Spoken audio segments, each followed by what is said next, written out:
Hello, Radhe Radhe दोस्तों। लेखा voice Hindi में आपका स्वागत है। आज हम जानेंगे सटतिला एकादशी के दिन क्या करना चाहिए और क्या नहीं करना चाहिए, और सटतिला एकादशी कब मनाई जाएगी। चलिए शुरू करते हैं। सटतिला एकादशी का हिंदुओं के बीच बहुत बड़ा महत्व है। इस दिन लोग भगवान विष्णु की आराधना करते हैं। माघ महीने के कृष्ण पक्ष की 11वीं तिथि को सटतिला एकादशी मनाई जाती है। इस साल यह एकादशी 25 जनवरी को मनाई जाएगी। ऐसी मान्यता है कि इस दिन का व्रत करने और पूजा अर्चना करने से सभी इच्छाओं की पूर्ति होती है, साथ ही सभी पापों का नाश भी होता है।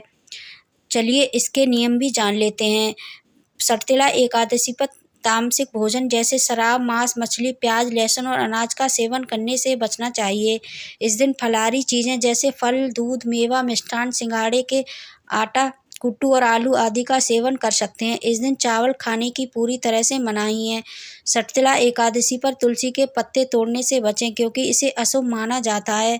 एकादशी व्रत से एक दिन पहले ही तुलसी पत्र तोड़कर रख लेना चाहिए। आशीर्वाद और सौभाग्य के लिए इस दिन श्री कृष्ण गोविंद हरे मुरारे के नाथ नारायण वासुदेवाय या किसी अन्य भगवान विष्णु के मंत्र का जाप करना चाहिए। इस दिन भगवान कृष्ण और नारायण तुलसी को पत्र के साथ ही भोग लगाएं। इस शुभ मौके पर श्री हरि की कृपा प्राप्ति के लिए कमल का फूल उन्हें जरूर चढ़ाएं। एकादशी व्रत से एक दिन पहले सिर धो लें, क्योंकि इस तिथि पर बाल नहीं धोना चाहिए।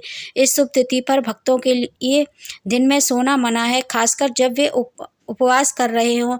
इस दिन झूठ बोलने और अपमानजनक भाषा का प्रयोग करने से भी बचना चाहिए। इस मौके पर जरूरतमंदों की मदद करनी चाहिए। विष्णु जी के मंत्र ओम विष्णुवे नमः, श्री कृष्ण गोविंद हरे मुरारे, हे नाथ नारायण वासुदेवाय, ओम नारायणाय विहाय वासुदेवाय धीमहि तन्नो विष्णु प्रचोदया।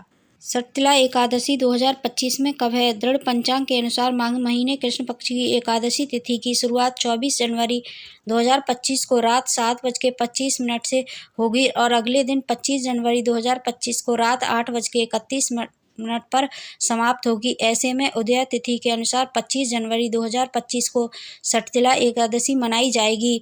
सटतिला एकादशी का दान सामग्री। सटतिला एकादशी के दिन तिल, अनाज, गर्म कपड़े और क्षमता अनुसार धन का दान करना पुण्य माना गया है। सटतिला एकादशी 2025 पूजा सामग्री।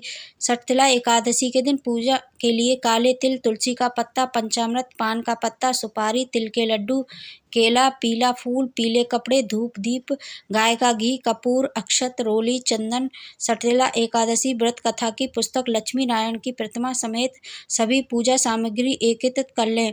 सटतिला एकादशी 2025 में पूजा विधि। सटतिला एकादशी के दिन सूर्योदय से पूर्व उठकर स्नान करें। स्नान आदि के बाद स्वच्छ कपड़े पहने और विष्णु जी का ध्यान करें। अब सच्चे मन से व्रत का संकल्प लें और लक्ष्मी नारायण की पूजा आरंभ करें। विष्णु जी को स्नान कराएं, उन्हें नए वस्त्र, फूल, पीला चंदन, अक्षत समेत सभी पूजा सामग्री अर्पित करें। अब विष्णु जी को माँ लक्ष्मी की विधिवत पूजा करें। विष्णु सहस्त्र नाम का पाठ करें और मंत्रों का जाप करें। इसके बाद विष्णु चालीसा का पाठ करें। गाय के घी का दीपक जलाएं और विष्णु जी को माँ लक्ष्मी की आरती करें। अंत में पूजा में हुई गलती के लिए क्षमा प्रार्थना मांगें। परिवार के सदस्यों में प्रसाद वितरित करें और स्वयं भी खाएं। सटतिला एकादशी पर ग्रहों का सहयोग। सटतिला एकादशी पर चंद्रमा जल तत्व की राशि वृश्चिक में होगा। चंद्र और मंगल का संबंध भी बना रहेगा। इस दिन सूर्य उत्तराषाढ़ नक्षत्र में होगा, जिससे स्नान और दान विशेष लाभकारी होगा। इस बार के स्नान से शनि की समस्याएं कम होंगी, साथ ही कुंडली के दुर्योग से भी बचें। सटतिला एकादशी का शुभ मुहूर्त। माघ माह के कृष्ण पक्ष की एकादशी तिथि को सटतिला एकादशी का व्रत रखा जाता है। सटतिला एकादशी की तिथि 24 जनवरी को शाम 7:25 पर शुरू होगी और तिथि का समापन 25 जनवरी को रात 8:31 पर होगा। सटतिला एकादशी का पारण 26 जनवरी को सुबह 7:12 से लेकर 9:21 तक रहेगा। सटतिला एकादशी की पूजा विधि। प्रातःकाल उठकर भगवान विष्णु की पूजा करें। दिन भर व्रत करने के बाद रात में भगवान विष्णु की आराधना करें और फिर हवन करें। अगले दिन द्वादशी तिथि पर प्रातःकाल उठकर स्नान करें, फिर साफ सुथरे वस्त्र धारण करें और भगवान विष्णु को भोग लाएं। अंत में पंडितों को भोजन कराएं। इसके बाद अन्न जल ग्रहण करें। सटतिला एकादशी की कथा। एक समय की बात है, एक ब्राह्मण की स्त्री अपने पति की मृत्यु के उपरांत अपना सारा वक्त भगवान विष्णु की आराधना में लगा रही थी। एक बार उसने पूरे महीने भगवान विष्णु स्वयं उसकी कुटिया में गए, भिक्षुक का वेश धारण पहुँचे और उन्होंने स्त्री से भिक्षा मांगी। तब उसने भिक्षुक के हाथ में एक मिट्टी का ढेला थमा दिया। यह देख भगवान विष्णु वहाँ से अपने वैकुंठ धाम लौट आए। कुछ समय बाद उस स्त्री की मृत्यु हो गई। वह लोग पहुँची तो अपनी कुटिया खाली देखकर घबरा कर भगवान विष्णु के पास पहुँची और कहने लगी, हे प्रभु, मैंने पूरा जीवन आपकी पूजा उपासना की है, फिर भी मुझे खाली कुटिया क्यों मिली?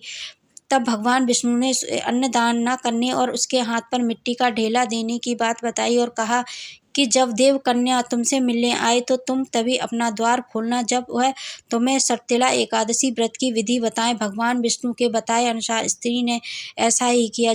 जब देव कन्या उससे मिलने आई तो उसने उससे सटतिला एकादशी के व्रत के बारे में जानकारी मांगी और पूरे विधि विधान के साथ सटतिला एकादशी व्रत का किया, जिसके प्रभाव से उसकी कुटिया में अन्न भर गया। इसलिए ऐसी मान्यता है कि जो व्यक्ति सटतिला एकादशी का व्रत कर तिल और अन्न दान करता है, उसे वैभव और मुक्ति की प्राप्ति हो जाती है। अगर आपको ये जानकारी या कथा पसंद आई हो तो लाइक, शेयर एंड सब्सक्राइब जरूर करें। बेल आइकन को भी दबाएं। ऐसे ही मैं नई नई जानकारी लेके आती रहूँगी। तब तक के लिए धन्यवाद।